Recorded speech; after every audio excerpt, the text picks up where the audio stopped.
আমি এখন আমার যে ভাড়াটিয়া বাড়ি ভাড়া দেওয়ার জন্য বাড়ি করতেছে ছেলেরা, সেই বাড়ির ছাদে উঠে এখন মনটা বেশি ভালো না, তাই ওই ভিডিও করলাম। দূর থেকে দেখেন কত সুন্দর দৃশ্য আমাদের এলাকায়, গাছপালা চতুর্দিক দিয়া।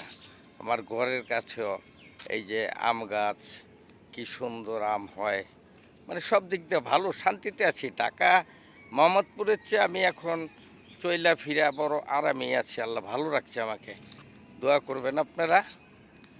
আল্লাহ এখানে আমি সুখ শান্তিতেই আছি। যেমন আমার ছেলে মেয়ের শান্তি তো আমার শান্তি। আমার ছেলে মেয়ে খুব ভালো আছে আল্লাহর রহমতে। বাড়ি গাড়ি কোনটার অভাব অনটন নাই আপনাকে দোয়ায়। আমি যেমন বাসের কোম্পানি আছিলাম, আমার ছেলে মেয়ে আল্লাহর রহমতে সেরকমই আল্লাহর রহমতে আল্লাহ দিছে। সেটা আপনাদের কাছে দোয়া কামনা করি। সকলে আমার ছেলে মেয়ের জন্য দোয়া করবেন। আমার জীবনের তো গেছে গাই, এখন আমার জন্য ছেলে মেয়েগুলি ভালো থাকে। আসসালামু আলাইকুম।